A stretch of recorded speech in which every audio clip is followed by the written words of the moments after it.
All right, so hello everyone, and for everyone joining right now, we will be kicking things off in just a minute.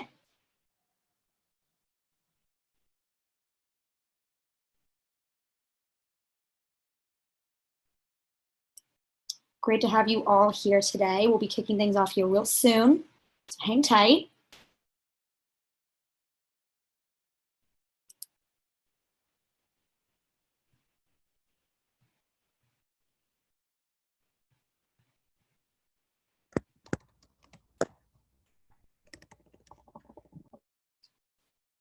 Happy you're joining us on this beautiful Thursday.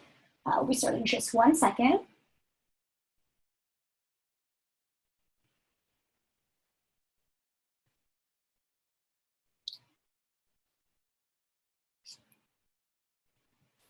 All right, let's get to it. So hello everyone. It's Thursday, so you know what that means. We're back with Knotch and MikMak's Roundtable series. So I'm Ryan Sloan, the Content Communications Manager here at Knotch, and we only have 3 roundtables left. Can you believe it? I can't.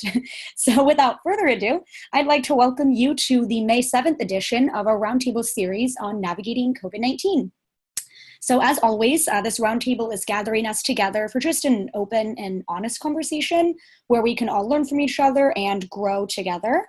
And also during this discussion, feel free to write down any questions that you have for either Rachel or Anda or any of our panelists that you can send to the Q&A box that Zoom has available on the bottom of your screen. So a really neat feature.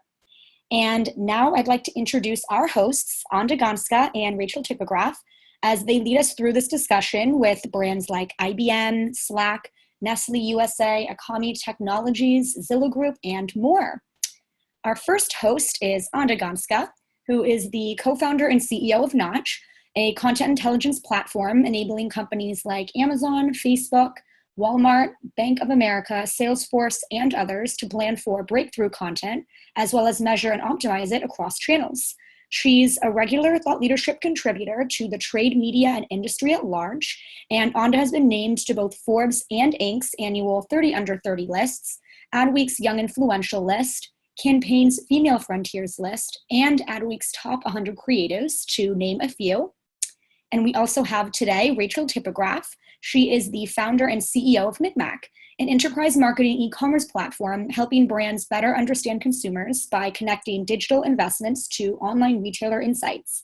She's been recognized as a leading innovator across the globe, including Forbes 30 Under 30, who are changing the world, Marie Claire's 50 Most Influential Women in America, and Fast Company's Most Creative People in Business. So Anda and Rachel, take it away. Hi, everyone, and welcome to our regular Thursday gathering. I continue to be most excited about these. They continue to be the highlight of my week. And Rachel and I didn't really get a chance to chat before this one, so I'm actually really excited to get Rachel's feelings in real time. I'll start with my own. Last week, I feel like we talked a lot about how we're sick of talking about COVID. And by this week, I'm both getting excited about the fact that the weather's great and I want to run out and do things and kiss people and go to restaurants. And then I'm also equally frustrated that I can't. So I'm trying to walk the line between the two. And what's hard is, again, we don't know exactly how and when this ends, but there's, I think, more and more of a desire for people to reconnect. And we're seeing that especially come through in some of the content that's coming out of the customers that we work with. So that's where I'm at, and that's how I'm feeling. That's what I've been getting from the Knotch team as well. How are you doing, Rachel? Oh man, I'm a lot of things. No, but overall, well, yeah, it's an interesting time. In retail, there's been some really big headlines this week with Macy's reopening their doors. Gap, my alma mater, just announced that they're reopening their doors, but there's going to be so many precautions around that. So I think come next week and the week after, when it comes to the webinar, we'll have more data points to share in terms of whether people are really ready to return back to store. And so that's going to be really interesting. From an e-com standpoint, I mean, we just continue to see insane growth across so many categories. And I insinuated last week, we're starting to see people buy more ancillary products like fashion and cosmetics, makeup again. continue to see that this week, though I would say like if people are buying clothes, it's really been focused on knitwear. So we're not seeing people buy pants yet. And I think that will be the big sign when folks decide to go out their doors. But yeah, I agree. Like Anda, I'm more hopeful this week than I was last week. I know you've always been more optimistic than me. That's not true. I think when this started, I was very pessimistic because I'm Eastern European. So what we do is we envision the worst case scenario, and then everything else is just optimism after that. Yeah. But I actually heard, Anda and I spent a lot of time talking about not just client stuff, but company culture. And someone informed me today that Microsoft announced that they're not reopening their office all the way through October 31st. So it's also interesting to see how people are going to be returning to work and what that's going to do to impact culture. But I feel like we have so many amazing panelists today. I don't know how we just keep outdoing ourselves. It's quite impressive, but I can take no credit because Anda's team does so much of the heavy lifting. But I'm really excited to hear from everyone. That's very kind of you, Rachel. Okay, well, let's jump in. And first up, we have Monique from Akamai Technologies. Welcome, Monique. How are you? Can you hear us? Hold on. There we go. I'm off mute. Hi. Hi. And you're dialing in from Vermont, where it sounds like it's equally sunny and nice, and the world's finally starting to go out, right? You were just saying before. Yeah, in fact, we had 80-degree weather or 70, or high 70s this past weekend, but it's supposed to snow tomorrow. So we're not quite out of New England spring yet. Well, so I tried very hard to get you on the webinar because I think Akamai is a fascinating company, especially during a time like this. For those who are listening who don't know what Akamai is, I would love for you to give them the super high level pitch and then explain maybe a little how this crisis has felt from a demand standpoint for what you guys do. Sure. So Akamai has traditionally, when the company started, was known as a content delivery platform. That's a network that is in 2,000 data centers around the world, and it's really built to help with internet content delivery. In particular, things like video streaming, live sports, that sort of content needs to get to end users quickly. We don't want buffering, and it needs to be secure. And so over the course of the past 20 years, we've also grown our security business. That is about half of the business almost, or maybe a third of the business now. And so we play a big role in cloud security as well. So we're a B2B company. We sell to large enterprises primarily. So how has it been? Oh, yeah. And then, yeah. So I think the question was on demand, managing demand, and which is a big question because I think, sort of how we've been managing everything and demand as a part of it. I think what we realized very quickly in this situation was that we needed to make adjustments. And we needed to make adjustments based upon what all of our customers were experiencing, what everybody was experiencing in the world. We did a couple things early. One was that we canceled in-person events, as many folks did. That gave us a little bit of time. We canceled them initially through May, and then obviously have extended that. But then the next thing that we did is we actually went out and spoke to customers to understand, what were they thinking about, what were they needing, what were they not needing. And then we started to look very closely at our data, things like site traffic, search data, the signals that we were getting. And we basically turned off much of our demand generation engine that was focused on certain parts of our portfolio and refocused it on what we would call business continuity. So ensuring remote employee access and secure remote employee access became a larger part of a business continuity campaign. And that's where we put demand focus versus all those areas that we knew didn't really matter to people. When we talked, you also mentioned that you leaned out of certain markets like Italy and China. When did you do that? And are you now starting to go back into them? Yeah, so, we're still looking. So we look at, probably 15 markets on a weekly basis. And we started doing that about a month ago, 6 weeks ago. And what we've created is what we like to call sort of we have a dashboard, and I think of marketing as the tip of the spear, like leading indicators around human behavior, around are people visiting the website, are they clicking on content, are they engaging in search, can we reach them, can our sales development reps actually contact the customer in their home, do we have their mobile number? So that data that we got for all of these markets started to give us some pretty important views. We saw early on that yes, Italy was really not responding, you know, and I think we sort of understand as humans why that was the case. And then we've seen other markets, for example, in APJ, we are seeing pretty rapid recovery. South Korea is one market right now where the local team is feeling an enormous sense of optimism. They're asking about when they can start in-person events again. And, you know, trying to manage that global landscape, yeah, it's really interesting. We've got a process that we're defining to say, when do we feel safe as a company? When do we think customers will feel safe? And what is an in-person event now? Do you serve food? Do you not serve food? You know, a lot of things that we need to rethink. But yes, that market view has been very helpful in us establishing different approaches based upon where industries and where markets are in this process. And just out of curiosity for South Korea, because I think it's such an interesting data set for us to look at, have your sales reps started actually taking meetings with customers? Yes, yes, wow. Yes, yeah. Now, these aren't big group meetings. These are, you know, one-to-one meetings. And I would say, you know, the volume is nothing like it was before, but selective meetings are happening, yes. That's cool to hear. So I wanted to switch gears a little and understand a bit more about the company culture and what you think this crisis has helped you see about the company culture you didn't know before. And then also separately, what are some things about it that you hope will persist even past the crisis? Yeah, I mean, you know, one of the things that was so interesting for me coming to Akamai, you know, I worked for a different technology company for more than 15 years. And when you work in one place a long time, you sort of assume that every technology, I don't know, I guess maybe not everybody, but I sort of assumed like, oh, well, this technology company is going to feel the same way.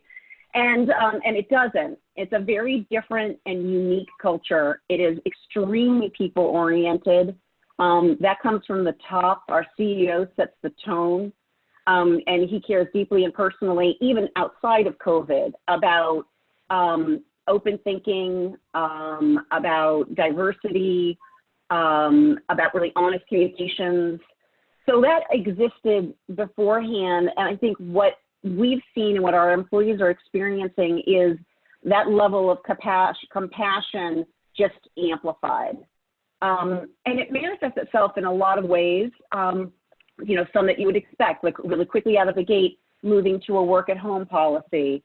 A lot of work that's been done to provide employees and managers with tools so that people can be effective in this environment. And obviously increasing the amount of communication and creating personal connections through that communication. I think one thing that's really been valuable that I'd like to see us continue is, you know, obviously everybody's communicating more, right? You feel like, you know, you used to run a town hall on a quarterly basis, now you need to do it monthly. You used to have team meetings once a week, now you need to do it a couple of times, right? Because you don't have that in-person interaction.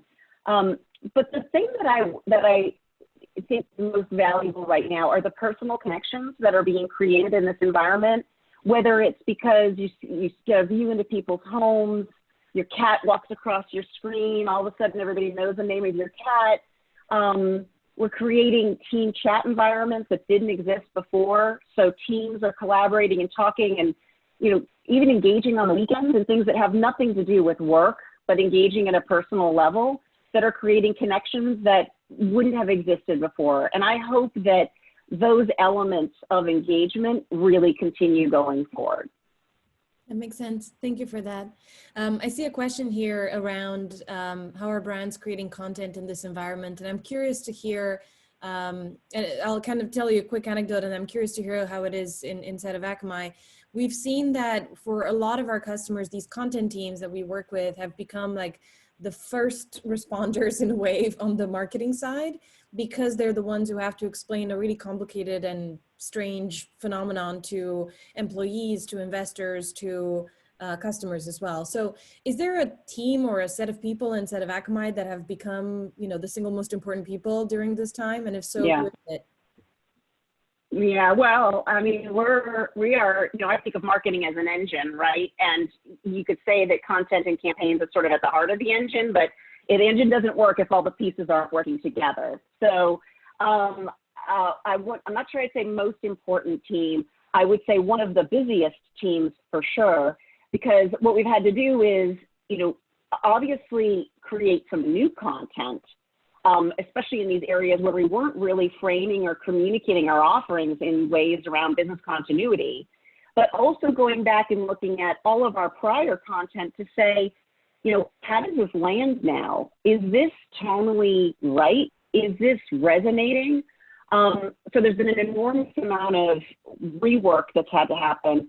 And then on top of that, we're sort of saying, okay, well, if this is our future for a while, what do we want to double down on?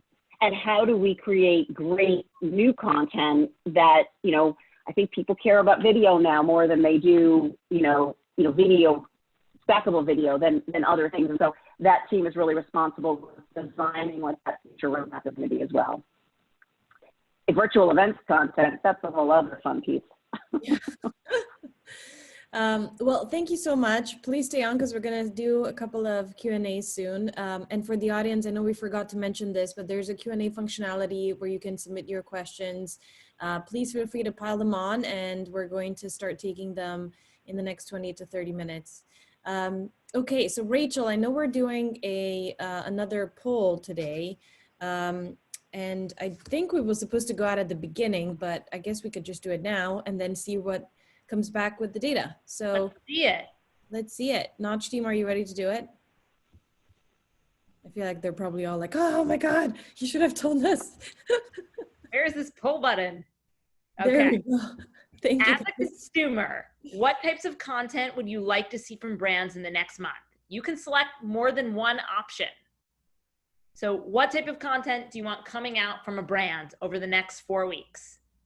Let us know. I'm actually voting myself. Very focused on this. Let's see.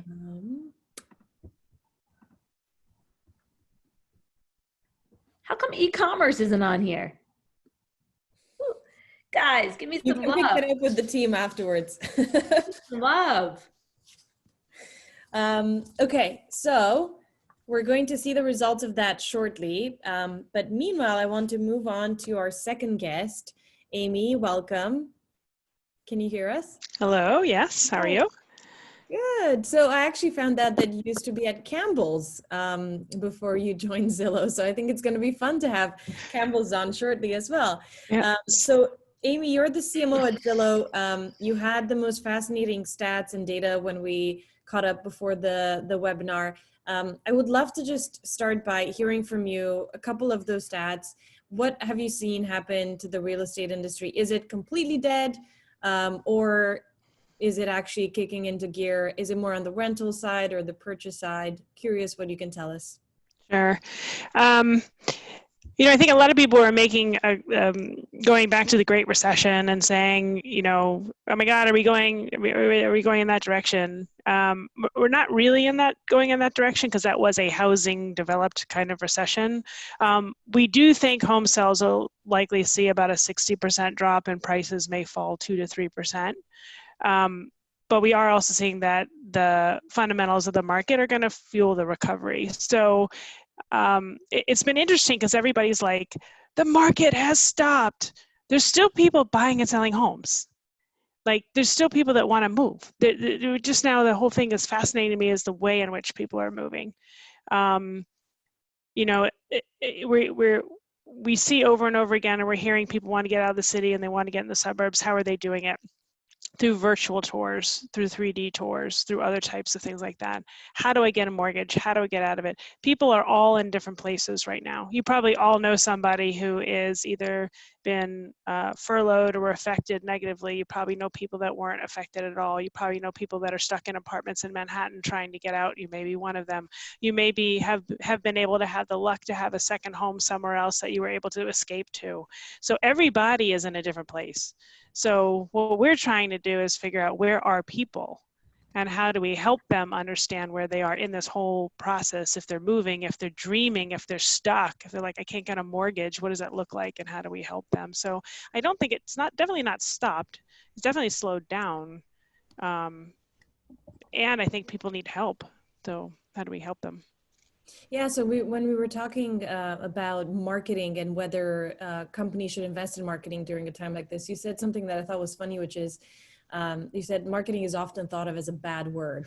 But really, the way a lot of brands are thinking about marketing is how do we help customers during a time like this? So I would love for you to expand on that. How did you get Zillow to not think of marketing as a bad word during a time like this?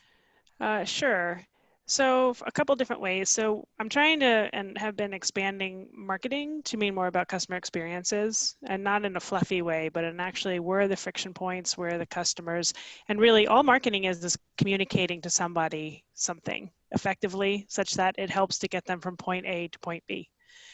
So to do that, you have to understand who the customer is. So we've been sharing a lot in the company is who is the customer, where are they, why are they stuck? The second part is what are going to be the communication points? How do we communicate that? And why is it important that we spend on communication? Why is it important we have it on site? Why is it important we do PR? And how do all those things work together? It's not hawking, come here and submit on that. It's so beyond that. It's about the experiences that you're setting up and how you influence others in the organization to have a similar understanding of the customer, similar communication points so your brand shows up in the same way, and you're doing it in a convincing and authentic way to your customers. So all it is just really effective communication, sometimes paid for. You actually were talking about the spot that you came out with, and I like the idea that you mentioned. I think you said something along the lines of there's no more important place than home right now, and it really resonated with me. How did you come about creating that? I'm curious, like how much planning did it take, and what's the story behind that creative? Sure. We were kind of sitting in the question you asked when we first started, like, oh my God, what do we do? Everything is stopped. And then we were literally on a blue jeans. We used blue jeans, and we're all talking to each other and like, well, but we're all kind of stuck in our home, and a kid runs in and like, there's my VersaClimber, right? I'm in my gym right now. I have been in my gym with really poor lighting so everybody's stuck in their spot, and that's the reality. And then we started talking about how special it is, the place we're in, and how we have to realize that. And it just became it became an idea. Like, we're a company that helps you either dream or buy a house. So it is important that we reflect on that. And the idea from the time we had an idea to when it was shot and out, I think was about 2.5 weeks. It was super fast. We had to find a director that could shoot in his own home. We had to find a home that you could see through the windows. We had to do all of this stuff. And it was amazing because we all see each other in our own homes. We have to make them come to life. The employees are sitting in our homes. The customers are sitting in their homes. And how do you just say, like, this is a special moment. We realize what's going on, for good or bad. Let's just reflect and be. And it just felt right. I mean, it just felt like the right thing to be talking about. I'm seeing a question here from Gretchen. What kind of content is Amy focused on given the audience need just described? So outside of the kind of inspirational, hopeful content, what else have you been putting out there? Sure. So we're thinking of customers in the spectrum. We know a lot about how the groups are feeling. Everything from like, I actually want to buy and sell, but I live in ABC City and the government has been shut down, so I can't get my mortgage through, help, to escape. And we have been doing things on social, like, which of these 4 locked-in homes would you like to be in? And you get to choose which of the ones you want to be in. So we're looking at a spectrum from, I need to motivate and get out, but I don't know how. Financially, I'm stuck. How do I get unstuck? Or I'm fine and I need to move forward. What can I do in this space? Because I don't need the walls yellow anymore. To how do I increase the screen view and the street view of my home? So while I'm stuck in this place, how do I help myself move to escapism? So we've actually blocked out a couple of different pieces, strategies. We're doing content. We're running content live on a bunch of different places. We're seeing how it performs, and as it performs better or not in those channels, we're amplifying content. We're constantly building content. The beautiful thing, and I think lots of people are seeing this now about content, is it shouldn't be throwaway.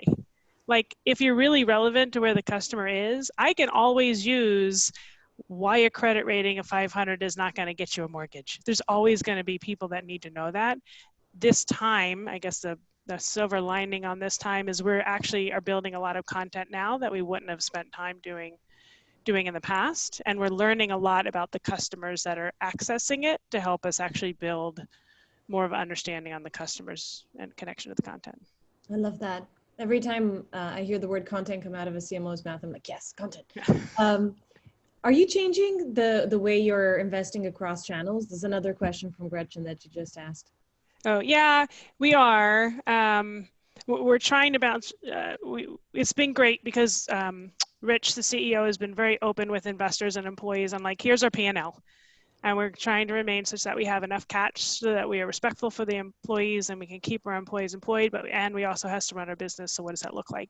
So we're taking a really hard view on where's every dollar being spent and how do we optimize for the business? How do we optimize for the employee? So we are shifting to keep the brand message needs to be out and we need to still be in the conversation. From a performance perspective, it's like, you know, if your share of pie, how much do you spend within performance? So we're really spending time on that. We're literally looking at it week by week to adjust for the rolling next 2 or 3 weeks. So we're trying to be as flexible as possible to really make sure the outcomes are worth the spend. And we know we still have to stay in the marketplace in order to be top of mind. I don't know if that answered her question. Yeah, no, I think that's great. I love the fact that your CEO shared your P&L with investors. That's incredible. I mean, at a time when a lot of companies are not sharing anything with investors, I think that's a really massive step. Shows the culture of transparency, both internally and externally. I'm curious, also getting inspired by another question. You may completely disagree with this, by the way, but Lee says that a lot of advertising currently seems very patronizing. Nuclear family, happy, clappy, locked in spacious households, et cetera, et cetera. And the question is, do you think that now that advertisers and brands have had a little bit more time to plan, that they're going to come out with something that feels a bit more natural next quarter or in the next 2 quarters? I guess it's, in my head, where I go to is if the brand understands their mission and purpose, the communication should flow such that they're natural to the customer. The question I want to know is, do the brands understand how they want to show up to their customers in this environment and how they can be of service to the customer? And I think the more businesses that connect those two, they'll come out then with more natural messaging than trying to fit a message to a moment in time because they're trying to sell something. Mm-hmm. So I'm hopeful that you'll have more time to think about it, and it does take a while in this environment to produce things that people will be more sensitive to both their mission as a company as well as where their customers are sitting, so therefore the content will be better. But I also know that people still are like, mission, I gotta sell this thing. I'm gonna talk the way I think we need to speak. Well, I was gonna ask you as a quick follow-up, do you feel like overall the industry has become less transactional and a little bit more value-driven? And has Zillow become that in the way you do marketing? I mean, we certainly are now. And I do feel, it does feel like companies are like, how can I help? Like there is this part of it where it has become a lot less. I don't know that I'd say everybody's walking away from business. I mean, there's still business and communication, right? You still have to drive awareness and those kind of things. But it does feel more like we're here for you kind of messaging that's a lot more authentic. Yep. And people really are coming from the mission space, right? Zillow came from a zillion pillows. It came from the heart of, I want to know about where the customer puts their head so I can help bring transparency to this marketplace. Mm. And so from us, it's about being transparent. And from other companies, they come from their place. And when they do, it really shows. And I think customers really, if they connect with the brand in that way and you're being authentic to them, it'll feel more natural. That makes sense. And one final question, because I'm curious about the summer rental market. I'm in the Hamptons, and like, God, the prices on houses here, it's insane. Do you see a ton of activity? I mean, is the Hamptons really crazy, or is it happening across the board? You're going to have to ask Svenja back, our chief economist. I actually don't know how the Hamptons are, but it was funny. Everybody's like going, oh my God, is it time to get in the market now? I'm like, it's always time to get in the market. Everything is going to be, we're seeing region-specific stuff happening. But good luck with your property. out in the Hamptons. And good luck to everybody who's renting this summer to hopefully you get a new house that you can love in a different setting. That's the hope. I have so many more questions here for you, but I know we have to go on to Rachel. If you can stay on for a little bit longer, we'll do a longer Q&A in about 10-15 minutes. Sure. Thank you so much, Amy. Sure, thanks. I knew this would turn into a personal real estate discussion. Yeah, no, I'm sorry. I just couldn't help it. There were so many questions that were No, like, are you kidding? I have like 8,000. Amy, should we buy a house in? Yeah. I'm joking. Yeah. Awesome. Well, I think we're moving on to Linda Lee, CMO of Campbell's Meals and Beverages. I am sure you are so busy right now because America is returning to their favorite brands. That's right. Yes, getting all that soup and pasta sauce and chicken and all sorts of good stuff. It's been amazing. Just the commitment of our employees of getting as much food into the food supply. Yeah, and on top of everything, you're also a few months into a new job. Yes, what a crazy time to join this company. Absolutely. I started at the beginning of December. Okay. So I guess tell me about like marketing at Campbell's pre-COVID and now in COVID. Like how has your life changed, your go-to-market? What are you guys focused on? You know, I came in and the brief was we got to generate more demand. You know, it was very much demand generation being the brief. And, you know, in a split second, it's now swung to how do we get the supply? How do we, you know, the demand is now here. What is it then we need to go and do, whether it's on the supply side or from a marketing view of, hey, this is about providing greater utility. We know that people now are home, they're having to make 3 meals a day. It's a massive shift. And so what can we do to help with those moments? Mm-hmm. You know, I know that you guys have an internal creative studio on top of agency partners. In a time where you had to like act fast on your feet, like internally explain to me the marketing operations and maybe things that you changed to go to market quicker. Yeah, so actually there's been a lot of change at Campbell. And so I would say in coming in, that internal content or production studio has actually been less of a, having a little less. We've actually moved probably more into partners, external partners and such. And if anything, in this moving quickly, because for us, the response was very much of where do we double down and how do we move quickly in doing so. It's been a combination of, because previously, because we did have some production, some of the things have been, you know, we've done it ourselves, but a lot of it has been leaning into content partners. And yeah. Got it. And so that's from a content side. Where have you doubled down from a media investment side? Like you're saying there's so much demand. Does that mean you don't advertise anymore because the demand's there organically? How do you think about these things? We asked ourselves that, right? That question, and the answer was very much no. This is the time to be showing up. Mm-hmm. And for us, you know, we started with, well, what are the rules of the road as we do that, though, and making sure that we're not tone deaf and that we're adding real value. And it came down to 2 simple things. Where can we provide comfort and relief, and where can we provide utility? So then in terms of media choices, then, you know, there were some things that were obvious that we needed to stop. I think Monique touched on some of those, just obvious things where it involves crowds of folks or, you know, in-person types of media choices. But within, you know, the digital space and even TV, I mean, I look at this, and prior to all of this, you would say, hey, TV was slowly on the decline, and all of a sudden it's now, you know, shifting back. So we've made some choices like that.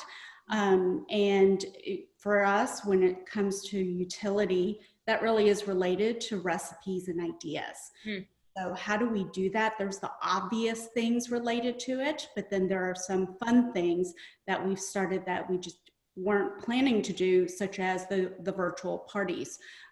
So how do we know people are cooking more, so how do we use this newfound kind of love of virtual experiences and help people have some cooking, you know, whether it's teaching or parties associated to that.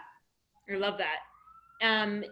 In terms of like consumer taste, has America's appetite changed during this time? Like, are you seeing new things being put into the basket, new recipes being made? Yeah, you know, so a couple things. I think there's comfort is definitely, you know, a preference. So I think we're seeing that across the board of people making those choices of brands and products and flavors and that bring that sense of comfort. But we are also finding some surprising things. They're not brand new, but things that have just popped. So using V8 as an ingredient, so people are just being very— I put it in my Bloody Mary. Yes. But I think you're seeing that. So even though people want the comfort, they also want that creativity along with it. And that's where we're, you know, trying to make sure that we're offering those ideas. Mm-hmm. So selfishly, I'm going to turn to e-com for a second.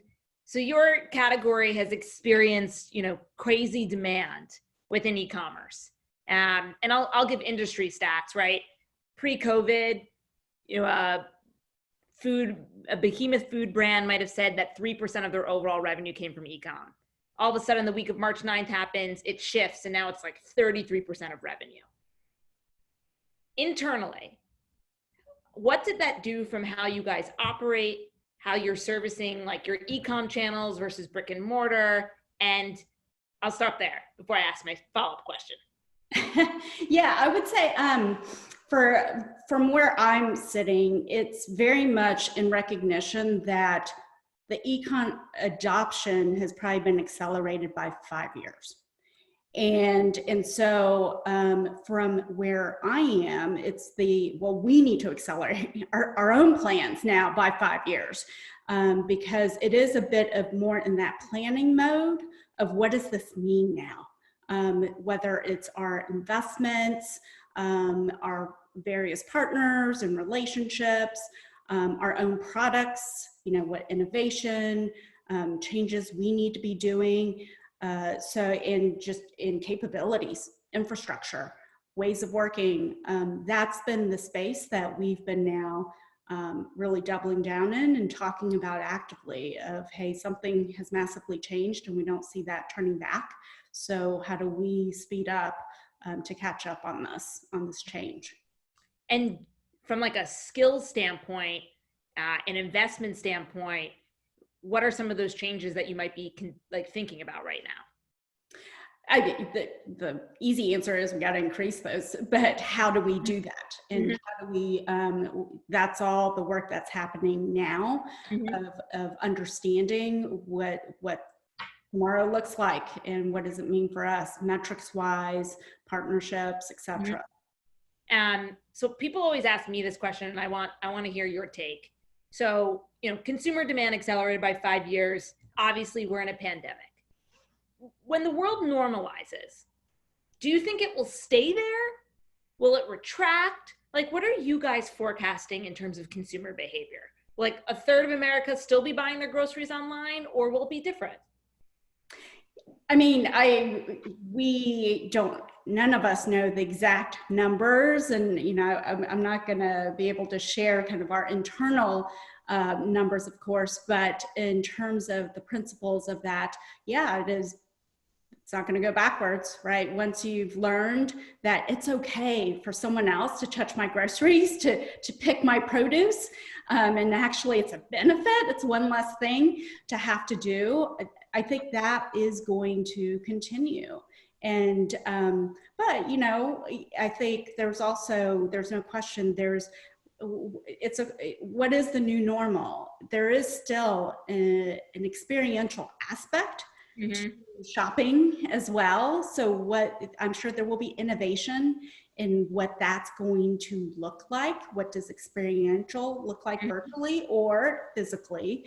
But I think these are things that, you know, we're not right now, that's probably 2 steps removed to what we're worried about in the near term of what's next. And it is in that online shopping it's going to stick. It's going to continue its adoption of that. And things that matter to me become, well, we know people will continue to want innovations, but instead of running into it, in a store, how do you create awareness and trial in that space, which is not new, to be honest. I think the e-com space has been a space for many brands to start and to grow from. It's just that companies that are larger, it is making that, that accelerated shift. Yep. So moving now into your company, I know you were only there a few months before COVID, but Campbell's, it's been around for a long time. It's a big corporate organization. How has the culture evolved at Campbell's during this time? Yeah, like you said, I haven't been there very long, but long enough to, when I got here, to quickly assess, what have I joined? And it's been pretty amazing to see the consistency of that. So when I joined, my first impression was this is a very people-centric company. The human piece is you could feel it. And I think during this crisis, it really is, and during difficult moments that I think, your true self shows. And that's what I have felt in this experience, is that the people first absolutely shows up. And it is very much how our CEO stated it from day one of all of our decisions. Will be following that principle of putting, the well-being of employees first, and not just employees, but people, humans, whether it's our customers or consumers, all of it, but using that as the guiding principle. Well, Linda, thank you so much for all of your thoughts. Anda, do we want to take any questions from the group? Yeah, I think we can go in grid view. And Team Knotch, before we jump into questions, do you want to show the results to the poll? They're like, what? Here we go. Interesting. So it seems like employee relations and impact assessment and crisis management are at the bottom of the list. Community and collaboration are at the top. Interesting to know. We'll definitely include e-commerce next, Rachel. I could hear you when you were talking to Linda. You're like, okay, enough about content, Linda. Tell me about e-commerce. You got it both sides. Yeah, of course. No, look, that's why we do this together. Okay, so we're in grid view now, which means that everyone's photos showing or video is showing. Unmute yourself when you want to answer. I'm going to throw a couple of questions out, and if you haven't yet talked, then please introduce yourself quickly. So first one is actually for me, just because I think it's a really interesting question I ask myself, which is, during this time, have the measures for success changed for the business and for marketing in particular? And so you want to say the word ROI, sure, but I often ask myself, how can we measure for the right things during this time to make sure that the team stays focused, but also that we're celebrating the right things when, previously we might have been celebrating other things. So I'm curious, how does that measurement framework look like in your world? Feel free to jump in. Anda, it's Mo. I'll start with a quick answer, which is something that's keeping me up at night, quite frankly. We've traditionally measured ROI based on the investment that we're putting in holistically, and then the revenue that's coming out on the back end. We're not even looking at pipeline. We're actually looking at the conversion of that pipeline into MRR, monthly recurring revenue. And the conversion rates are so different right now. And while the pipeline is growing, I think the big question is, when is it going to close? Will it close? And so if somebody else has an answer for how to ensure ROI right now, I would love to hear it, because I do think we have to have different measures of success, but I also think we have to be really thoughtful about, when are we investing when it will pay off, and where are we investing where it won't, and how do we make those really hard choices? Yeah, and when you have to balance not being transactional with doing what's right for the business, and the entire ecosystem of the company and marketing in general is measured based on leads or based on revenue, it becomes even trickier. So I think it's a great question. I don't know if anyone has the answer, but I'm curious, Amber, I know you work in a B2B world as well. How are you guys thinking about it?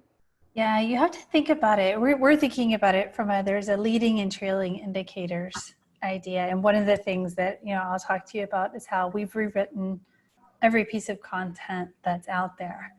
Well, you can't rewrite everything and then say, okay, let's go look and see. We call it win revenue, right? So what's resulting in from a win revenue perspective? You have to say, are people engaging with that content? Are they actually responding? And lead in more on those leading indicators with the idea that, are we meeting the needs they have today? Because we're in this really unique moment where the needs that someone has today is very different than what maybe even next week and the week after that, right? It's all changing so quickly. The leading indicators are the most important things right now. That makes sense. I like that idea. And the fact that it's all changing so quickly is definitely, I feel like we're all feeling how the cycle times are getting so much faster. Anyone else who wants to jump in?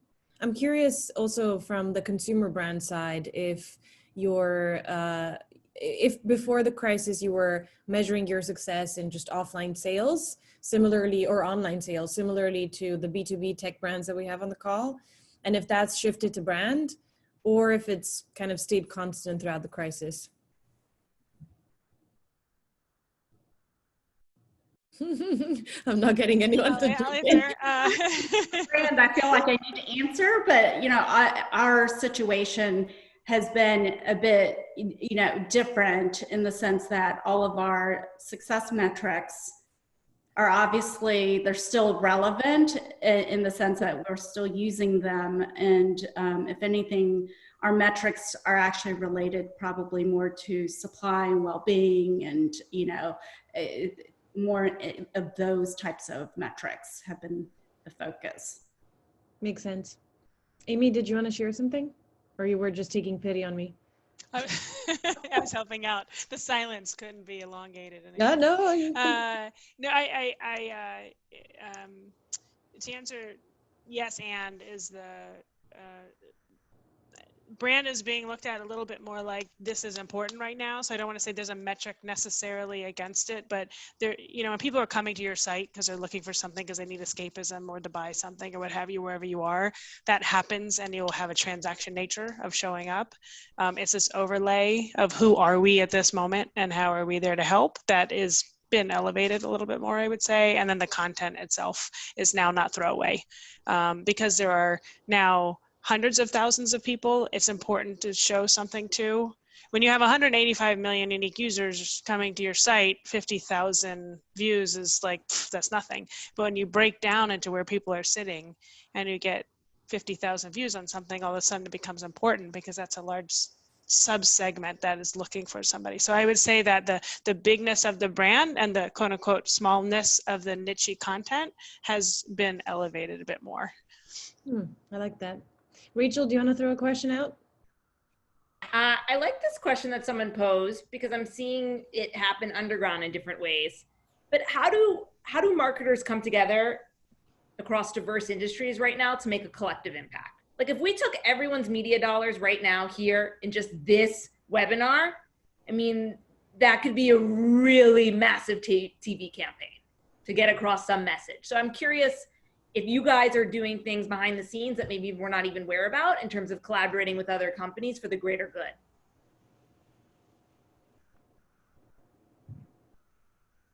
So it's Amber, I can jump in and more about kind of collaborating, not necessarily from an industry perspective, but more from, we just did a big campaign. Lady Gaga did the One World event, right? IBM came in, as did Apple, as did lots of our competitors, and sponsored that event. And so that's one of the ways that IBM really wanted to give back into the broader community.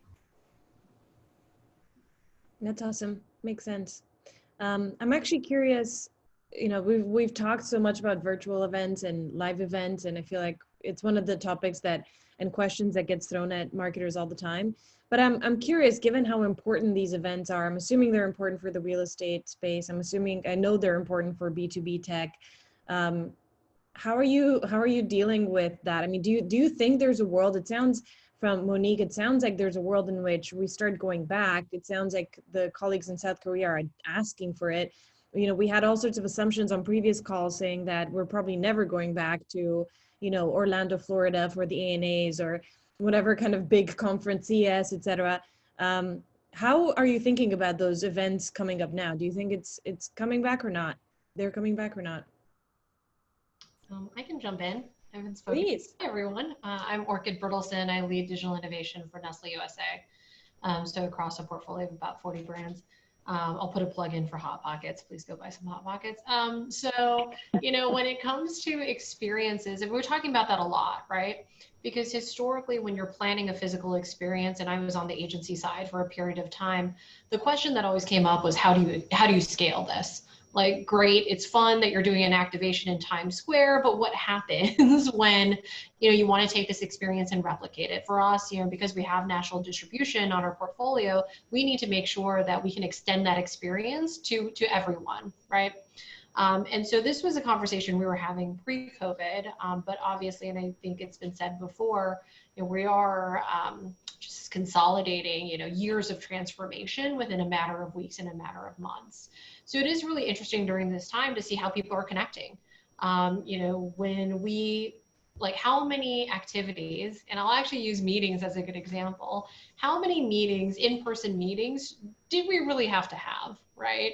And so I think if you kind of take that thinking over to physical events, you know, it's kind of like that conversation when cameras or even phone cameras were allowed in concerts. I think the pushback then was, well, you know, ticket sales are going to go down, when actually, in fact, they went up because all of a sudden people had access to see what this experience could be like, and they still wanted to be a part of it. So, you know, we're definitely exploring that space. I think we are taking this time to listen and watch a lot what consumers are doing and what they're saying and what they're looking for, and then we're planning accordingly. And, you know, my realm is emerging tech. So, you know, obviously, if this isn't a time for VR, like, I really don't know what is. Monique, I know you wanted to jump in. I think you wanted to jump in.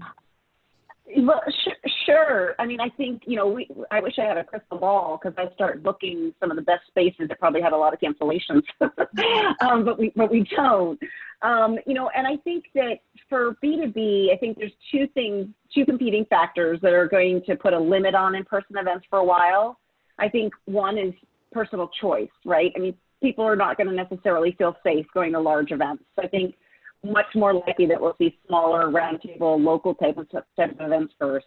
I think the other thing is, depending upon how companies are doing financially, I'm not sure they're going to want to be supporting employees attending big events. I think that T&E budgets are going to go down. I think that there's going to be more scrutiny to, you know, doing sponsorships and things like that. And so, do I think that it will ever get back? I probably, you know, I think you look down the line a few years, you know, we get past this, and there's a lot of value to a lot of events. There's networking value, there's learning value, there's the, you know, just the experience of it. So I think it's going to take a while.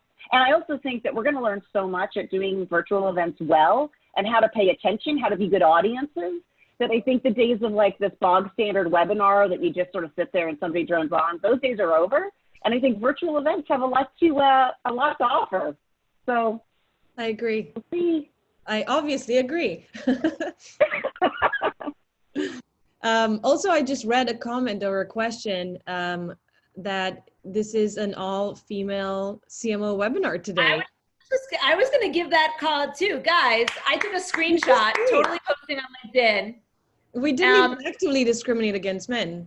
No, we didn't. You know, something that I've noticed about Anda and my webinars is that we always have at least 50% women to 100%. So I think it's complete BS when a conference can't find all the people here. Everyone's head nodding.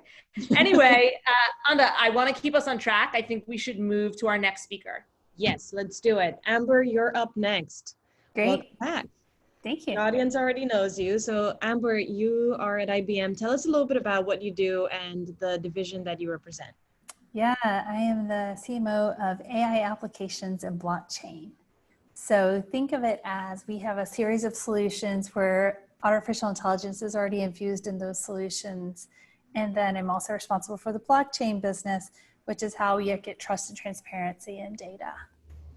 So AI and blockchain are probably two of the most used buzzwords out there. And they're used across, every marketing conference. I remember the last time I went to Orlando, I probably could have counted like thousands of times of the mentions of that word. How has the marketing around those words changed since the crisis? Has there been a similar kind of demand acceleration in the products that you put out there? Yeah, I think we're focused much more on the outcomes, right? I think when AI came out originally, it was a big promise that everyone got really excited, maybe a little too excited, right? And what we're seeing now is we're talking about, okay, in your environment, so we're a business environment, we work primarily with line of business. So for example, I may be working with right now, one of the really hot things we're working on is around supply chain. So we're actually talking to people about how AI can help you improve visibility in your supply chain. So it's not about, apply AI to get these really fancy outcomes and, be able to get that crystal ball you were talking about earlier. It's like, hey, do you want to see where your things are in the supply chain? And do you want to be able to coordinate with all of your vendors? Great, we can help you do that. And then AI and also blockchain ends up being kind of the second part of the story, but it's the first part if you ask me what I'm doing. So yeah, that makes sense. I remember the first time I heard about blockchain, I started researching it. I was like, wait, what? It's a lot more about the applications than it is about understanding the tech. Yeah. So when we talked, and I hope you don't mind me sharing this, when we talked, you said that IBM is thought of as a slow, big, expensive, yet innovative company and brand. And I was curious to ask you, which of those words have changed in the last few weeks? Which ones have continued to kind of be true? Yeah, I can tell you my internal experience at IBM is that all of those things are, especially in this year, and the company that I work for today is different than the company I started working for almost 14 years ago. So specifically, we can kind of take them one by one, right? So the speed. So as I mentioned, kind of highlighted earlier, we rewrote every single piece of content that we were putting out on the web once we realized, wow, this is a big thing and it's having a big impact on us. And in doing that, we had just come together as 14 conversations across IBM. So one of the criticisms is IBM's big and siloed. The siloed piece is a really important part of that, right? Because we can be big, we are big, and we can be siloed. What we were doing at that time was saying, okay, let's center on 14 conversations we want to take out to market. 2 of those being in businesses that I lead. Ultimately, we said, we've got to rewrite everything. And so we talked to customers, we talked to analysts, and we switched the language and everything from transforming to resilient, just as we were talking about earlier, like having resilient businesses and ensuring continuity. And we did that in just lightning fast time because we'd already broken down some of those silos and we took in external input and were able to very quickly turn in all the pages that we had just ready to go. We said, well, hold on, let's redo them all and reinvented. And I think the other thing though, so that kind of covers this idea of, it's slow because we all use agile marketing in marketing across the breadth of IBM, and it is far from slow. We work in sprints, we meet our commitments, et cetera, et cetera. And that kind of breaks down the siloed piece, and the big is actually the strength in this situation. So you think of the challenges customers are trying to solve right now in pick any industry, in energy and utilities and transportation, retail.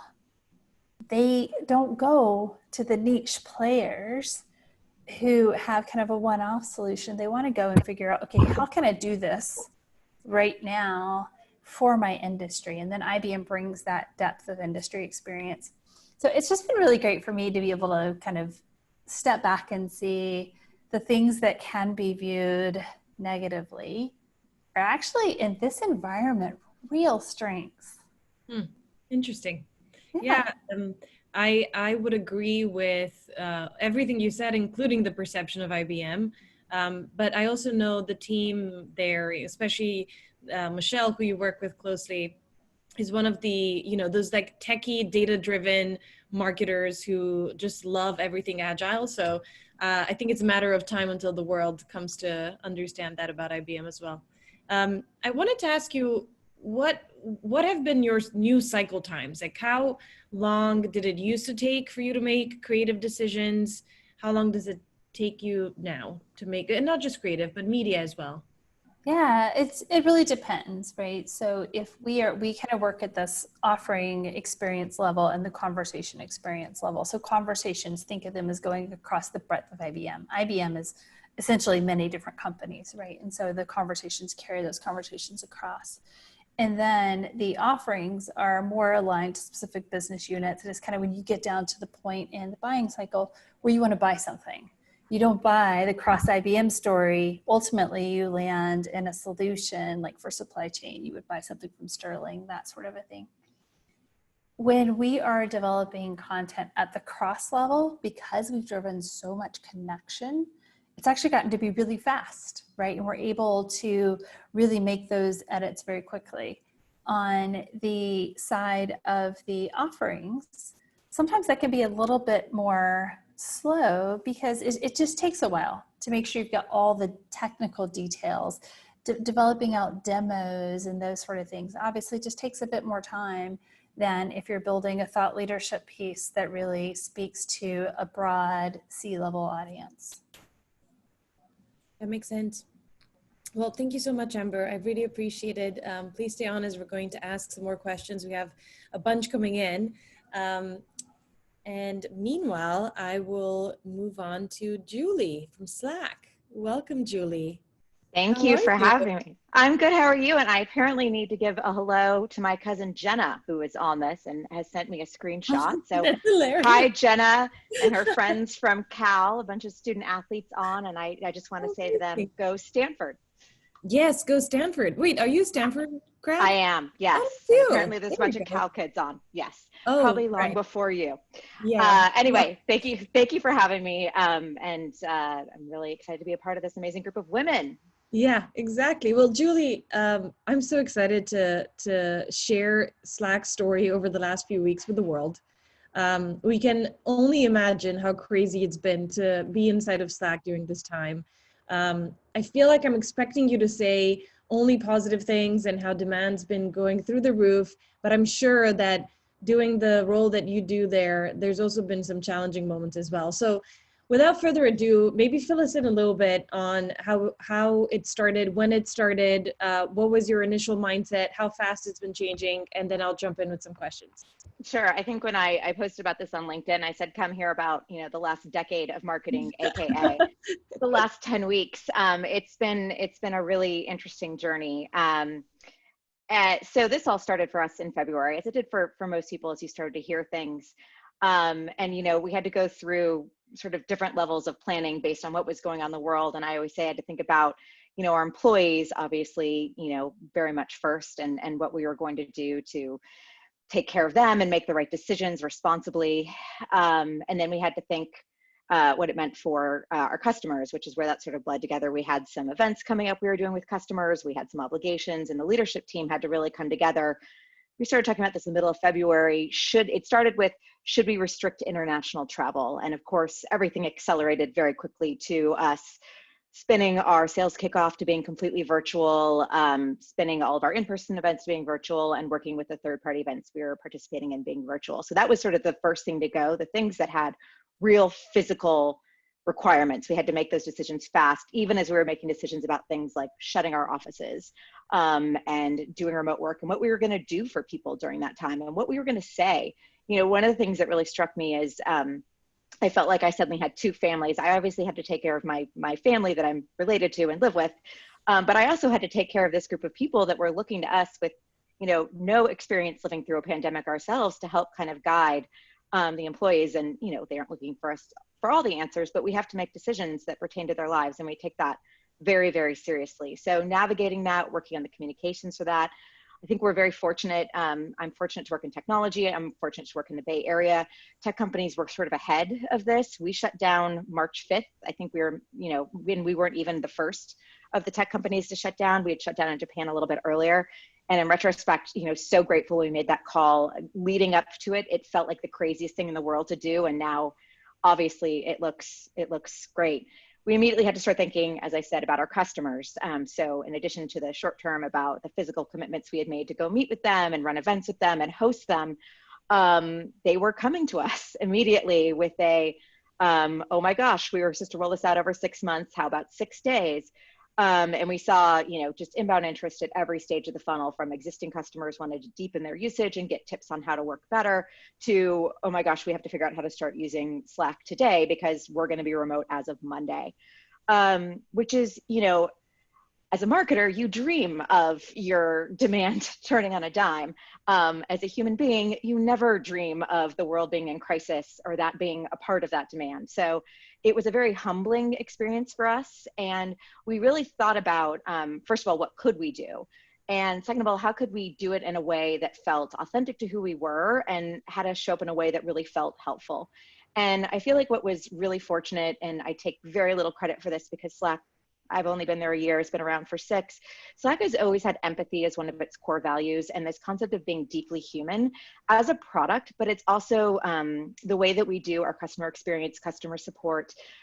We have a large customer support organization, very committed to one-on-one, very high touch customer support. So as we're thinking about what can we do to help all these people getting started, or trying to deepen usage or trying to get new tips for how they can manage remotely, work remotely, we said, what if we started offering one-on-one remote consultations? Like, here's how to work remotely, sign up, anyone who wants it, customer, not a customer, 5-person company, 500,000 person company, it doesn't matter. And that became kind of our focal point. As a marketing team, we pivoted basically everything we were doing to lean into remote work. What assets did we already have? What assets could we build? How do we re-architect the website, the campaigns that we're running, everything to do that? But it all leaned into that, the call to action. Yes, we'd love you to get started with Slack, but read this article, sign up for a consultation, look at this case study. These are things that will help you. And I feel like leading with that empathy, first of all, helped, because you don't want to be the marketer that's out there saying, is the world falling apart? $10.99 for this, face mask. Or people say you're missing out if you're not using it. It's almost like here. Exactly. So I think leading with empathy was authentic to where it was the right tone for the moment. It also, of course, had the impact. Well, first of all, we had unprecedented, well, everything's been unprecedented. The demand for those one-on-one consultations was beyond what we could have ever dreamed of. And so we got volunteers from all over. Everybody was customer support. So people were signing up, doing them at all hours. Does anybody speak Farsi? I mean, it was really neat to see the company rally together. We got so much great intel from that too. What are people most concerned about? You always want to, what is the right message? What is the right information your customer needs? Well, we were getting it fed back to us real time. Common themes we're hearing. This is one of the biggest challenges. This is a tip that's really resonating with people. It allowed us to continue to iterate on our messaging and our marketing. And then, of course, we had to think about sort of the market at large and what we're going to do for the companies that need our help right now, how we're going to show up. And that's where we also started to pivot to what can we do to even deepen this, make it better. And that's where we came up with the nonprofit program, removed the cap on nonprofit seats to really expand our free offering, and also looked at ways that we could lean in and really help these organizations that were either shifting to do COVID response or sometimes bringing new teams together to deal with COVID response. And that was really an inspiring moment, and one that I think I'm so proud that the company was able to pull off. That sounds like the culture has become only stronger as due to this crisis. Julie, I'm curious, we're in the tech community. I feel like I take Slack for granted. I think just everyone has to know about Slack. There's just no other way. But I'm assuming there's a bunch of folks out there who actually have no idea what Slack is. How have you thought about brand during this time? Because you've talked a lot about the actions that you've taken. Where have you decided to invest from a brand standpoint? Yeah, it's a great question. And it's actually one I've heard other CMOs talking about. And I always joke when I came to Slack, I had a CEO who loves brand and a CFO who says, sort of, show me the money, where's the ROI? And what's been really interesting at this time is even my CFO is like, forget about the numbers. Like, what's gonna get the word out there about Slack and make people understand we're here to help. And so that's been really inspiring to see. I still feel it's important to continue to invest in things like performance. I think of that as, sure, it's about ROI and driving leads, but it's also about getting the information out there. Our offers may have changed. It may be less about sign up, download. It may just be like, hey, here's some resources that can help you. But I think we're still a new enough product. Not everybody knows what Slack does. I didn't use Slack before I came to Slack. So letting people know that it's an option out there who are seeking those types of resources is important. We have definitely shifted, though, a lot to brand, obviously pulling out of things like billboards. But we did our first TV advertising since I had joined Slack. I think it had been a couple of years. But we did it around, we were just hearing all these inspiring stories, getting more and more momentum around these COVID relief organizations. There's one group that helped put together a Slack instance for doctors all over the country to share what they were seeing on the front lines. This has all been evolving so quickly. It's really helpful for doctors across the country, across the globe, to say, this is something I tried, this is something I've seen, this is a day 4 prognosis. Like, it's helpful to get them together. So these were really inspiring us, and we wanted to be able to amplify it in a way that would let even more organizations know that this was a possibility and that we were there to help. So we ran a TV commercial, we produced it very quickly. It's text, music, and some tweets. And the call to action is really just to go to our COVID resource page, which is all about helping nonprofits in COVID response. And we got a ton of great feedback on that, which was great. We're kind of considering what else we might do on that front. So I think it's really important to have that sort of bigger view at this time. And we're, again, fortunate. We're in a position where we aren't a restaurant, we aren't a travel business. Like, we don't have to cut everything back. So if we're gonna continue to look at investing in marketing, how do we change that mix to meet people where they are right now? That makes sense. How quickly are you changing your investments too? It's a question that keeps showing up in the Q&A, especially from a channel standpoint. Yeah. Well, investment strategy planning, I joked for the first week, it was like 5 days at a time, max. And then it went to kind of 2-week sprints. And now we're trying to get more like quarterly plan, but with a realistic look that it's a month at a time. We feel like a lot of the world is not going to change that much over the next few months. We know that there's countries and states and cities making different decisions. We're kind of staying the course in terms of where we think people are and what they're going to need. The messaging will certainly evolve based on sort of where we are, but channel investments, I think, will stay pretty fixed. We did have an opportunity to pivot and scramble very quickly between sort of March and April and make some big changes there. And that was very helpful. And because of the way our quarters lined up, it allowed us to get ahead for Q2 planning, which we're in now. I think that's pretty baked, but I always reserve, obviously, some budget to be held back to opportunistically look at things as they evolve. So we'll be making decisions as we go. That makes sense. Julie, that was so helpful. Thank you so much for jumping in and sharing all of that wisdom with us. It's fascinating to hear how Slack's been doing over the last few weeks, so thank you. Thank you so much for having me. Rachel, I'm gonna send it back to you. Awesome. Let me just make sure I have the right schedule in front of me. So next up, oh my God, maybe one of the funniest people in our industry, Orchid. You here? I am. That's a lot of pressure. I know. I'm sorry, but you really are. There's things that I think inside that should stay inside, but I just say them out loud. So. I know. Another thing, I know you guys work for competitive companies, but you and Linda really are cut from very similar cloths. So I hope one day you guys can collaborate in some way because I really think that there's a true friendship there. All right. I was thinking that, but I didn't want to be like too forward, No, I'll say it. You're two amazing women who luckily entered my life via MikMak, so I'm honored to know both of you. So Orchid, you oversee, all of marketing innovation at Nestle, and when I speak to other folks who've been in your role, COVID sometimes, it seems, in certain organizations has shut down innovation because people are so focused on the bottom line. So I'm just curious, like, how has your role evolved during this time? Sure. I'm very busy. I think people are very surprised to hear that. So, you know, I'm fortunate to be in a company where we have a lot of really talented people being focused on getting food to our consumers, right? And so, you know, my role is really about seeing what's coming around the corner. So I've probably got about 8 or 9 live projects right now, where they were all going to deliver over the course of the next 12 to 18 months. And now it's kind of immediately.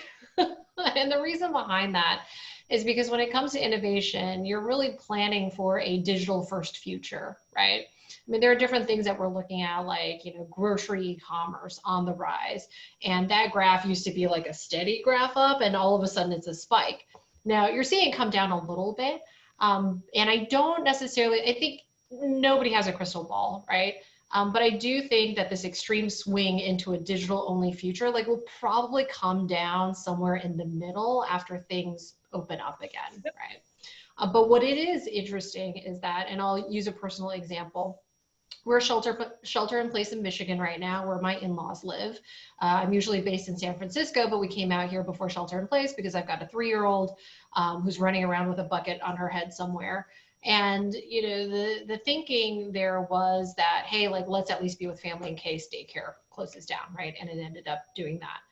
And so now that we're out here, we're trying to buy groceries within the first couple of weeks, and you're doing a mix of instant delivery and, you know, Instacart, and a lot of those delivery services had a lot of bottleneck, because when you think about it, the average grocery store that the Instacart shopper is still shopping, it's not laid out for efficiency. You know, because if it were, you'd probably group your staples together. You'd probably have those items in a box, quick pick, something more like an Amazon warehouse, to be frank. And so there was a bottleneck there. And so we had to be creative. It's like, all right, are we going to buy seafood DTC? Like, I guess we're doing that. Or even you're seeing the local grocery store that had more high-end products, and they're being asked to really just like pick off the shelf and like like we were emailing in our orders. So it was really interesting to see, you know, who was kind of ahead or who had been ready from a retailer perspective or even a D2C perspective, and who really wasn't. And I think through all of that too, you're seeing consumer expectations reset a little bit. I think pre-COVID, I'm going to talk about shipping. Should we talk about shipping? Yeah, I mean, last mile delivery, shipping, that's where the opportunity is. Yeah, so what's been really interesting is that pre-COVID, you kind of saw this this battle on immediate delivery. Like, it was for a while, it was 2-day delivery, then, you know, next day delivery, and then same day delivery. And now, and the reality is, like, do we need things delivered the same day, especially when you think about the packaging implications and sustainability? And so it's interesting now where we're kind of reset a little bit, where it's okay to order something and not have it immediately. So I am actually very curious about how that's going to play out, you know, post-COVID, right, in the new normal. When, and I know you're thinking like 12, 18 months ahead, but at Nestle, given the shift in consumer demand, are you guys reforecasting your business? Yeah, I mean, you know, there's a reason they don't let me on the finance team. You know, I mean, I think the reality is, like, we are focused on the today, and we're also kind of focused on the next thing, right? And I think that things change every day. So, I mean, they don't let me into the spreadsheets for a lot of reasons.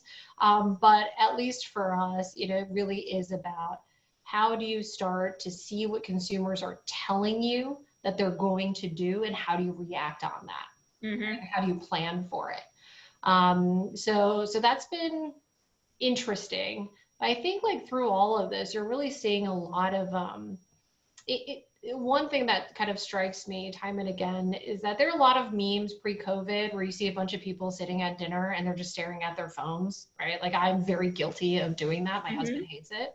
But now that we have all this time to consume all of the electronics possible, now it's really about how do we reconnect?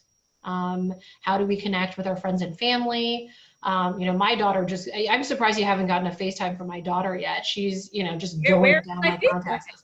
Well, for her to call you, I'd have to change her avatar to like Elsa or Anna, because I've done that to a couple of my best friends and we just called them. And I was like, yeah, it's totally Anna. It's not Anna. But what's interesting about that is, at the beginning when she just started FaceTiming people, I was like, no, you have to text first. Like you have to text and then you have to ask.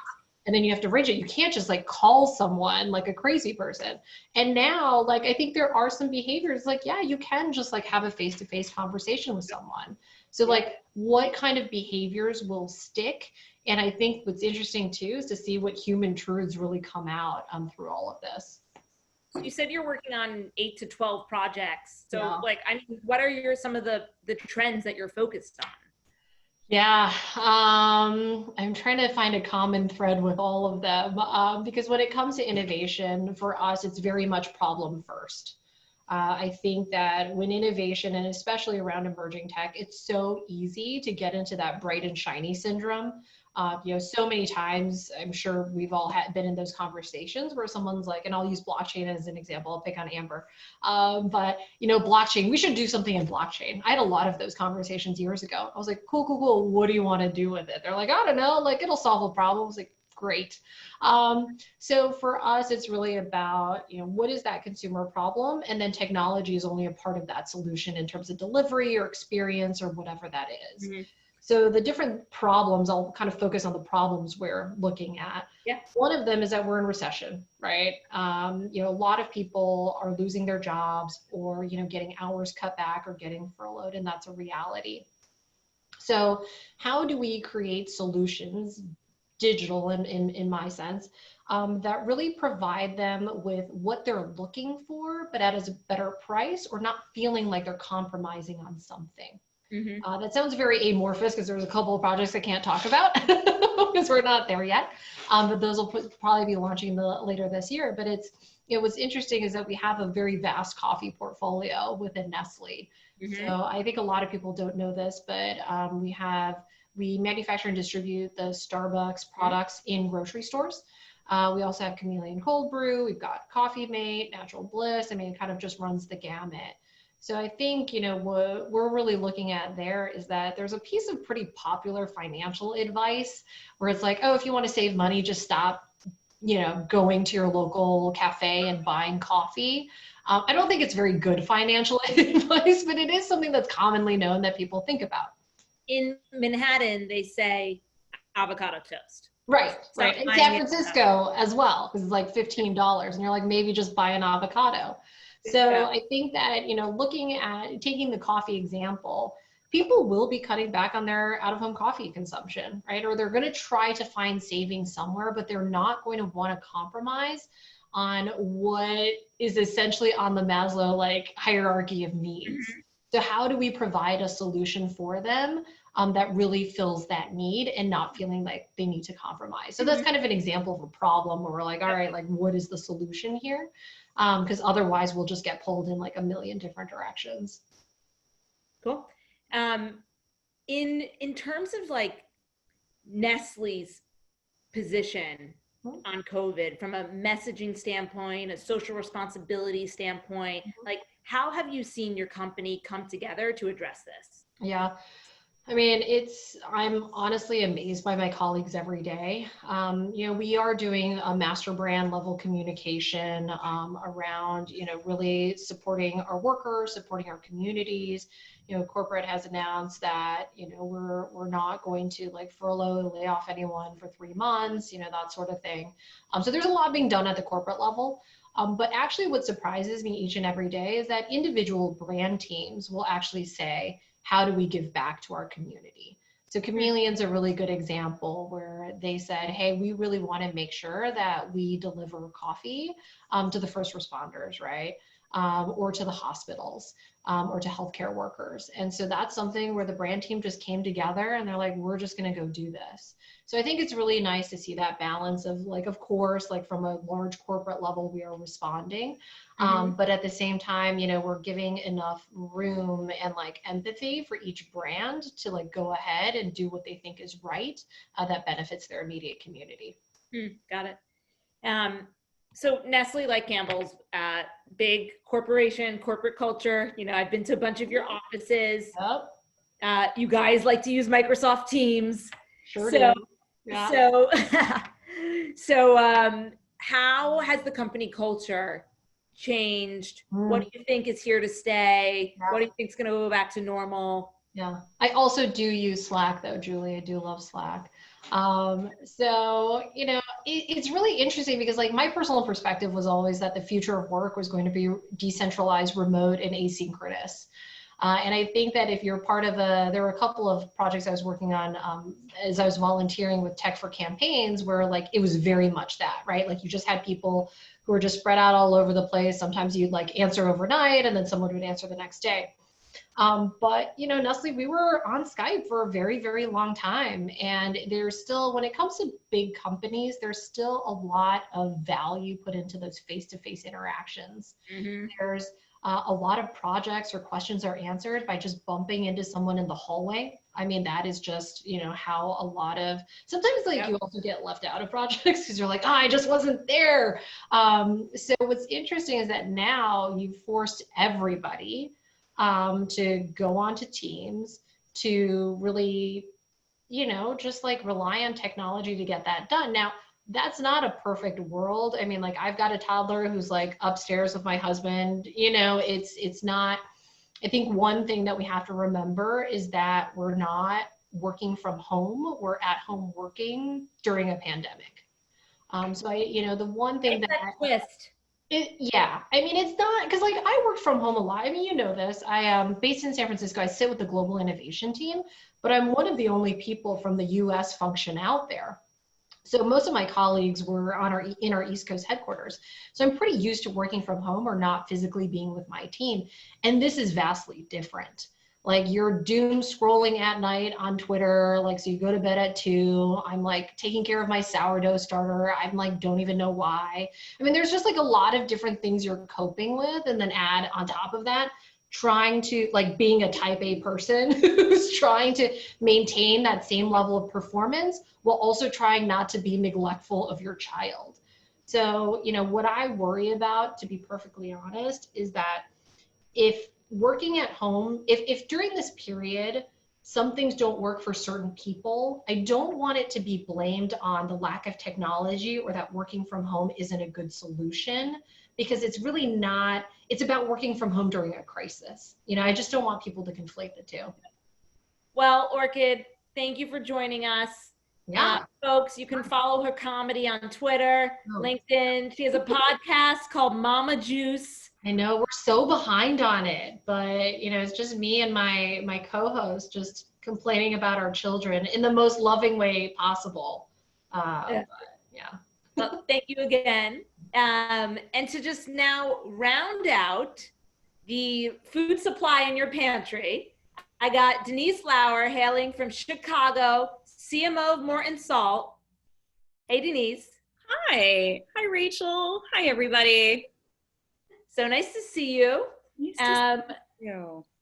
So, I mean, I think about your product category and this pandemic. And again, I can only imagine what's going on in your day-to-day. So I appreciate the time. Can you start by just sharing, like, how has your world changed over the last 8 weeks?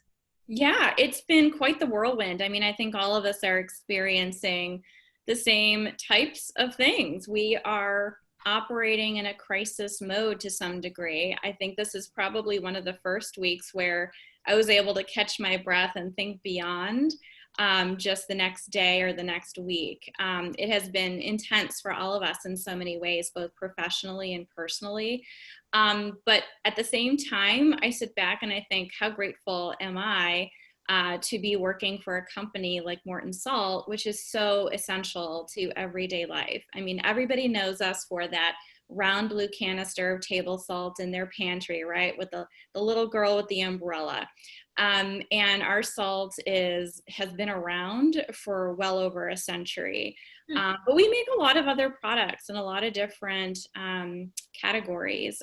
So it's not just culinary salts that we make. You know, we're in water softening salts, pool salts, and all sorts of salt for industries, food manufacturers, for example, pharmaceuticals, cleaners and disinfectants. So there's so many different reasons why salt is even more relevant today than it has ever been. And so we are really grateful to be able to keep serving our consumers and our customers throughout this really unprecedented time. And our goal really has been just keep doing what we're doing, obviously putting in place all of the enhanced health and safety measures at our plant sites, which continue to operate because they are essential. And then, of course, shifting over to work from home for our offices, which has been really challenging to some degree because we're all really social creatures, at least in our office. We have a big open office. We love that natural interaction that happens each day, but we've adapted beautifully to the situation and use lots of different technology to stay in touch. And in some ways, I think we are even closer now than we were before, which is a little bit strange to think about because we're physically separated. But I think we're actually connecting on a much more deeper human level than ever before as colleagues and as humans. And I think, to me, I hope that is one of the biggest takeaways, that we can continue to think about how we interact with each other on that more human and personal level than just sort of a transactional level. I think it was a little bit more of a transactional level before, quite frankly. So I think there is some good that's going to come out of this experience for all of us. So no, I totally agree. There's a silver lining to so many aspects of this. So you just talked a lot about all the efforts that are happening across Morton Salt. From a messaging standpoint, how are you balancing like corporate level messaging in terms of, like, I don't know, ode to factory workers, the diversity of what you guys are doing, and then like driving bottom line at Walmart? Like, share with me how you're thinking through that messaging. Yeah, well, the good news is we're a small but mighty team. So on our side, we handle marketing and communications, looking at all the key stakeholders, whether it's a consumer, a customer, like a retailer, our employees, the communities in which we operate, and so on. So for us, the key was ensuring that we had a holistic message that was consistent across the different groups. Like, we didn't want to say something different to a consumer that we said to a customer that we said to an employee. That messaging needed to be highly synchronized and consistent. So that was one of the first things we did, was work on our narrative. Like, what are we telling all of these really important stakeholder groups who have different needs from us? And so it was really about orchestrating all of that in a cross-functional way. And we had a bit of a laugh around it because we felt like we were in a bit of a letter writing campaign in the beginning. Like, we got to get all these letters out to everybody to let them know what we're doing and what we're thinking and what we're saying. And so there were some different stages of the messaging where it was making sure it was resonating, it was appropriate for the times. Like many of the other panelists were saying, was, let's analyze what we have out there, let's adapt it for the times, let's pull back potentially on some of it, and let's push out something new. So it was a very, I would say, adaptive moment, and we still, frankly, are going through that process as we continue to adapt to the reopenings, the slow reopenings of cities and states and countries. So it will continue to evolve, but I actually think this process has made us more nimble than we ever were. We talked a lot about becoming more agile marketers, but I think it was more talk than action, and this really forced us to, frankly, do rather than just say. And I also believe, again, to silver linings, Rachel, that we're going to come out of this and actually be more agile marketers, because we basically said, let's put away the precious processes that we have, and let's stop over analyzing and overthinking everything that we do and trying to pull in everybody for their opinion.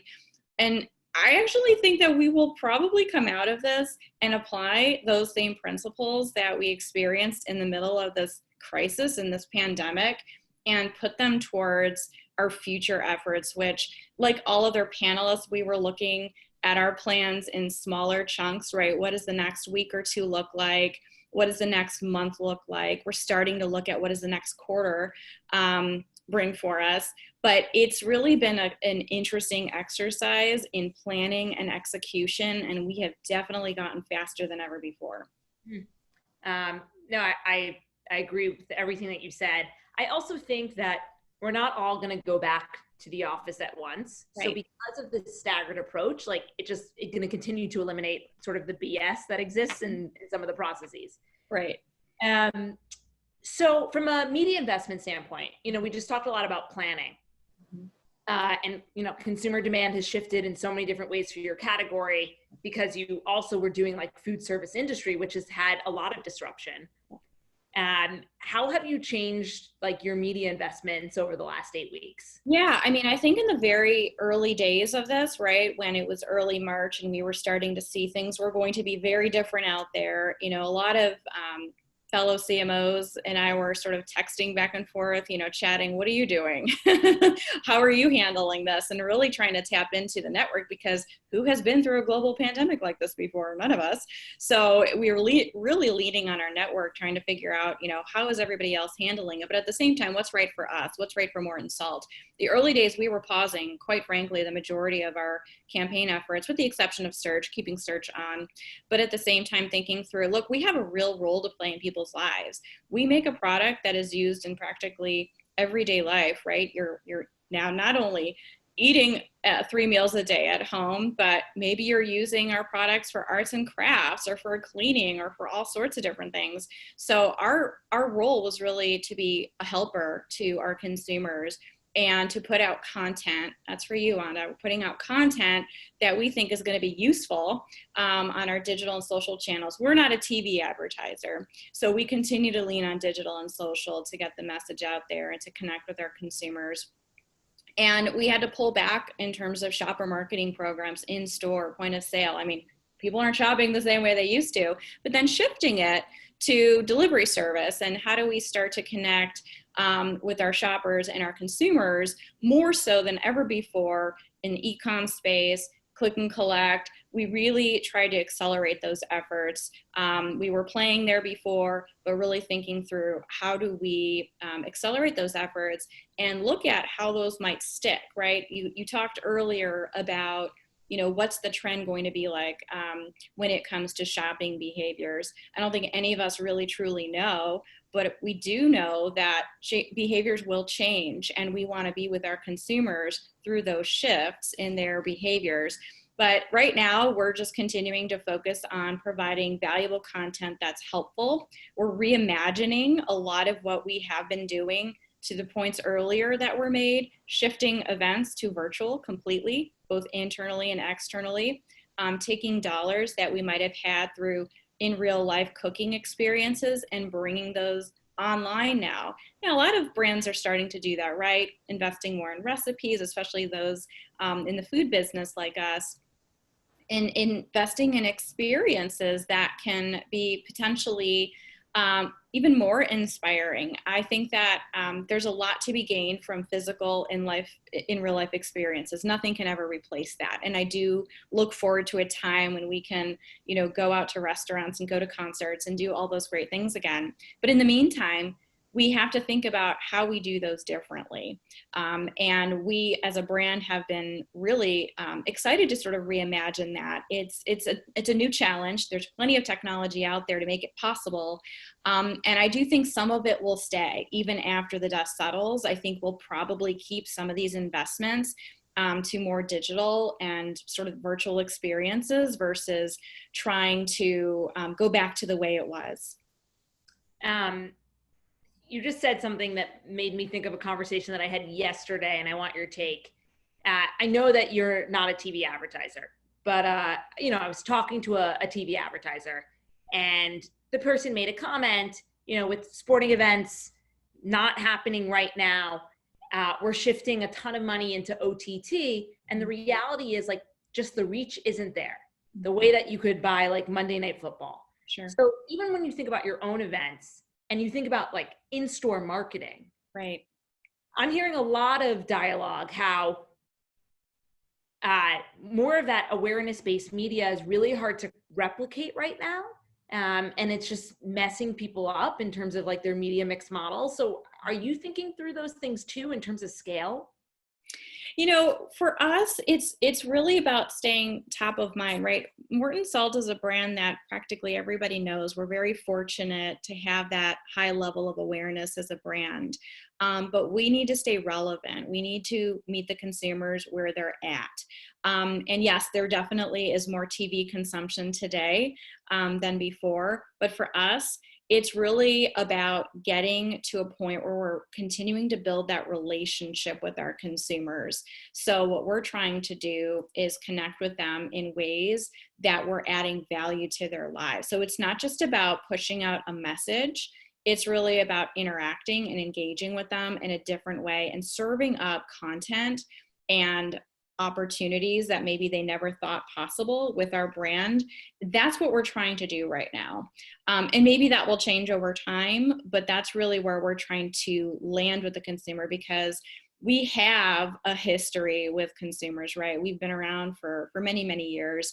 Our opportunity is to continue to strengthen that emotional bond that we have with them in a way that's relevant for today. Not looking backwards, but what are we doing for you today to add value to your life? And it may be saving time, it may be saving money, it may be giving you new ideas for cooking, for arts and crafts, for entertainment. That's our job today. And we're doing that not just on the culinary side, but thinking through innovation that we offer up across our categories to add value and fill those needs that exist, right? There's lots of problems out there in the world today, and we really want to make sure that we're looking at it on that sort of really deep level. And our goal is, frankly, at the end of the day, to do just that. We really want to connect with them on that more emotional level. Got it. Makes sense. Seems to be a consistent theme amongst all of the food brands here to deliver America comfort right now. Yeah. Well, thank you, Denise. Really appreciate all of your thoughts. And it's just so fascinating actually how diverse your business is. So I'm always reminded. Anda, I think we should open it up to the crew and take a question or two. Yeah, that'd be great. So Team Knotch, if you can put us back into grid view. Everyone else with their videos on, don't do anything embarrassing because you're about to be seen by everyone who's on the line. So actually following up on your question, Rachel, I thought that was a really interesting question. There was someone, I need to figure out what the name was because I want to acknowledge the, anonymous attendee. So here we go. Anonymous attendee wanted to know, as audiences have more time to select from the sources from which they want to consume content from, are the panelists taking this into consideration to review their brand and awareness budget allocations towards more premium partners? And I want to add on a little thing there and to ask, how much are you using your own and operated channels and amplifying those versus working with premium partners to put your content on their properties? Who wants to go first? I'm going to call people out if you don't offer yourself, so be ready. It's coming. Okay, Julie, let's go. Great, perfect. So, and I apologize, I have to drop off in 3 minutes, so this can be my farewell. How much are we, so we are definitely, we're using content more. So we've had actually a very robust, even before I joined Slack, content team. It sometimes hasn't been as connected, even though it was part of marketing, to the rest of marketing. They were almost like this machine just cranking stuff out, but it wasn't always aligned to what sales was asking for or product launch or stuff like that. And I think, I can't remember which of I think everyone has said this point, like this has given us so much focus and prioritization. We'd already done a good job of tying our content strategy closer to our marketing and business objectives.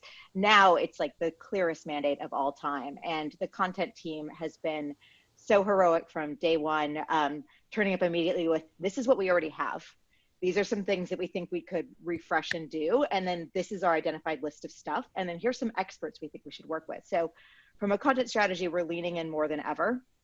In terms of premium partners versus our own channels and where they are, I would say we're putting more money behind content now than we probably have before and getting more stuff out. We were in a Washington Post newsletter. We're doing more media partnerships. And it's, I think, less about premium, not, and more just about like, where are people seeking the information that we're providing? How can we match that up really well? And if anything, we've almost given up on, we've been so hyper targeted, you know, IT decision maker, this size company, this whatever. And now it's like, all right, who needs our help? And how do we get the information, not even necessarily gated, not trying to lead to a sale, but how do we get the information that we have out there? So we've definitely shifted our investment from that perspective. I have to run to another meeting. Thank you so much for having me, everybody. Thank you. Yeah, for sure. I know, Denise, you unmuted yourself briefly, so I'm going to call you. It's a great question, Anda, because we were actually having that conversation at Morton early on and made the decision to shift more to owned channels. Knowing that consumers are turning to brands that they trust and that they rely on, we felt that this was our time to really put ourselves out there more than ever. And we're big fans of partnerships, and we've had many publisher partnerships over the years and media partners. And not to say that that isn't going to be a focus for us down the road, certainly it will, but we really wanted to step up and be out there for our consumers. So we definitely shifted some dollars to putting more money behind our own channels and our own content. That's really interesting. And by the way, us as a company started off a lot more on the paid content measurement side and have shifted a lot onto own, because we think all brands are going to realize that they want to build a direct relationship with their consumers. Right. But I was going to ask, as a quick follow-up question, are you using the owned and operated investment also to build more of that direct-to-consumer function? Yeah, absolutely. We're certainly still partnering with others. Like we have influencer partners that we're still activating with, and to really help build our communities, particularly on social. But for us, we think it's a great opportunity. Like, this is a very kind of captive moment for our brands to really shine. And so for us, we think let's for now continue to put some focus behind our owned channels, or really beef up the content, start to launch new programs. In fact, we're launching one tomorrow on social around one of our initiatives, which is called Erase Food Waste. And it's a campaign that we've had for many, many years. And for us, it's more relevant now than ever. We're trying to help consumers be more creative at home with the food that they have on hand. So we're launching even a new program tomorrow just to help consumers understand how they can really take advantage of everything that they have at home. But that was a program that we never really thought about doing until this pandemic, right? It shone a new light on how we can take an existing platform and reinvent it for now. And again, it's on our channels because we want our consumers to come to us at this point in time. That makes sense. Thank you. Amber? Yeah, I was going to say, Denise, you are speaking my language. My family will tell you how much I harp on not wasting food for environmental reasons, and the fact that I cooked it and it wasted my time and lots of things. So it's a real passion point for me. But I was going to bring up also not necessarily just the idea of owned versus something that's out there in the world, but I've kind of taken it from what are the results we're trying to drive? And we expected a lot of outcomes from the face-to-face events we were going to. Now those dollars have come back into us. And so we've had to make decisions about where are we going to invest those dollars, right? And you can't just go do another event. So we've actually called a lot of those vendors and said, how are you going out digitally? How are you reaching these audiences? And can we be a thought partner with you in coming up with ways to reach those audiences? Because there's still value in touching that specific audience. There's a reason we were going to that specific event. And so it's almost kind of back-ending the process to figure out how can we get to those same audiences, but doing it in a different way. That's such an interesting idea. So you're basically going to the conference organizers who you were going to partner with and asking them if you can essentially still give them the money for a virtual event, right? Yeah, a virtual event, or there's a variety of things we can do, right? Like, how can we get into newsletters with you? How are you going digitally, and we can participate with you? Yeah, I love that. Haven't thought about it for some reason, but it makes a lot of sense. Linda, Orchid, do you want to jump in? Yeah, we've done both. On the premium partnerships, that really is about speed and scale. That was where, you know, the bulk of our content was happening. So to be able to just accelerate that, amplify it, was an easy decision.